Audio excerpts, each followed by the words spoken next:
Hi అండి, నమస్తే. Welcome to Suhasini's kitchen. నేను మీ సుహాస్ని రెడ్డి. ఈరోజు మన కిచెన్లో నోట్లో వేస్తే వెన్నెల కరిగిపోయే ఒక స్పెషల్ స్వీట్ని చేసి చూపించబోతున్నా.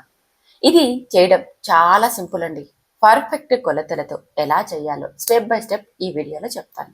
మీరు రెగ్యులర్గా చేసుకునే స్వీట్స్ కంటే డబల్ టేస్ట్తో ఉంటుంది. మరి ఇంకెందుకు ఆలస్యం, వీడియోలోకి వెళ్ళిపోదామా?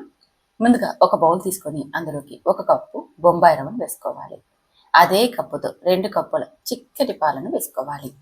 పచ్చి పాలనైనా తీసుకోవచ్చు, లేదా కాంచి చల్లార్చిన పాలనైనా తీసుకోవచ్చు. పాలను వేశాక ఇదంతా బాగా కలిసేలాగా కలిపి మూత పెట్టి 30 నిమిషాల నుంచి 60 నిమిషాల పాటు పక్కన నుంచి వేసుకోండి. నేనైతే ఇక్కడ దాదాపు 60 నిమిషాల పాటు పక్కన ఉంచుకున్నానండి. చూడండి, మనకి వాటర్ అంతా రవ్వ అబ్జర్వ్ చేసేసుకుంది కదా. ఇలా పాలను అంతా అబ్జర్వ్ చేసుకున్నాక ఇప్పుడు మనం స్వీట్ని ప్రిపేర్ చేసుకుందాం. దీనికోసం స్టవ్ మీద మందపాటి కడాయిని పెట్టుకోండి. అందులోకి 1 కప్పు దాకా నెయ్యిని వేసుకోండి. ఏ కప్తో అయితే రవ్వ తీసుకున్నామో అదే కప్తో 1 కప్పు నెయ్యిని వేసుకొని అది కాస్త కరుగుతున్నప్పుడు ఇందులోకి 1 కప్పు దాకా చక్కెరను వేయండి. మీరు స్వీట్ కాస్త ఎక్కువ ఇష్టపడే వారితే ఇందులోకి మరొక 1/2 కప్పు దాకా చక్కెరను వేసుకోండి. వాటర్ వేయకుండా ఇదంతా నెయ్యిలో బాగా కరిగించుకుంటూ చూడండి, ఇలా క్యారమెల్ వచ్చే వరకు దీన్ని బాగా ఉడికించుకోవాలి. ఎప్పుడైతే మనకి ఇలా క్యారమెల్ వచ్చిందో అప్పుడు స్టవ్ను ఆపేసేసుకొని కొన్ని సెకండ్ల పాటు దీనిని చల్లారనివ్వండి.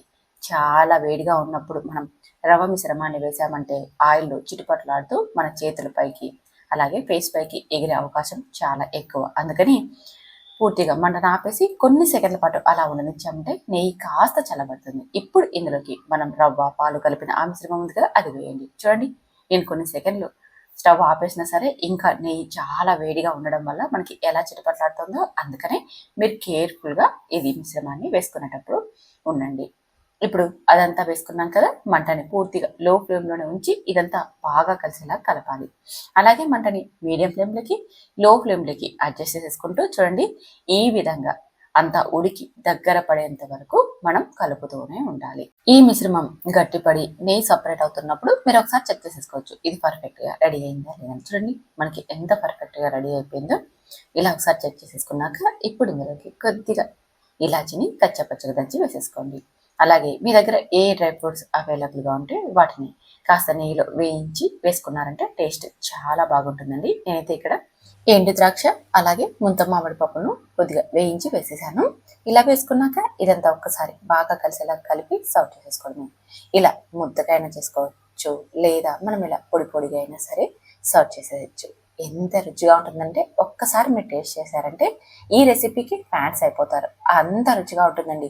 ఇంటికి ఎవరైనా అతిథులు వచ్చినప్పుడైనా లేదా నైవేద్యం కోసమైనా క్విక్గా స్వీట్ తినాలనిపించినా సరే ఇది పర్ఫెక్ట్ అండి. చాలా చాలా టేస్టీగా ఉంటుంది.